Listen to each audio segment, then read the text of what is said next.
Ces 2 derniers mois, j'ai eu de la chance de travailler sur des systèmes moléculaires en utilisant la chimie quantique, un domaine de la physique très intéressant. La chimie quantique, c'est la branche de la chimie théorique qui applique la mécanique quantique aux systèmes moléculaires pour calculer ou étudier les processus et les propriétés chimiques de ces systèmes. Elle est bien connue que le comportement électronique des atomes ou des molécules est responsable des propriétés chimiques. Elle est aussi bien connue que la mécanique quantique est la seule méthode pour calculer ces propriétés chimiques avec une grande précision. Donc, afin d'obtenir ces propriétés chimiques, il faut forcément résoudre l'équation de Schrödinger. Mais le problème, c'est qu'une solution de l'équation de Schrödinger ne peut être obtenue que pour l'atome d'hydrogène, simplement parce qu'il contient un seul électron. Donc, il faut rechercher des méthodes d'approximation. L'une de ces méthodes est celle d'Artre-Fock, en utilisant la théorie de la fonctionnelle de la densité, ou la DFT, qui est une méthode de calcul quantique permettant l'étude de la structure électronique d'un système moléculaire à plusieurs électrons dans son état fondamental.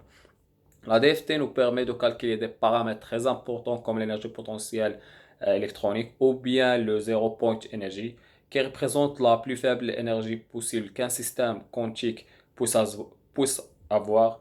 Cela correspond à son énergie quand elle est dans l'état fondamental. Donc, on a utilisé cette méthode pour calculer un système moléculaire très important, c'est la molécule de glycine. La glycine est l'acide aminé le plus simple des acides aminés.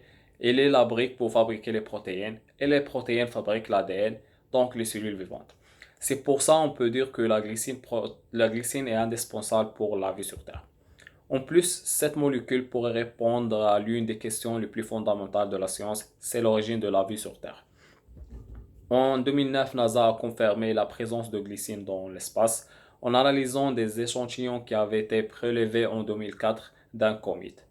Cette découverte a renforcé l'hypothèse qui insiste que la vie est là ou bientôt les briques de la vie existent dans tout l'univers et sont distribuées par les astéroïdes ou les comètes, etc.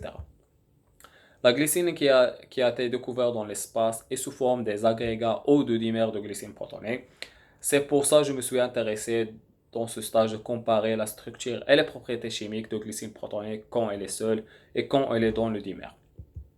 En utilisant une méthode de simulation basée sur la DFT, on a trouvé que la molécule de glycine protonée est légèrement déformée et sa vibration change un peu quand elle est dans la guerre.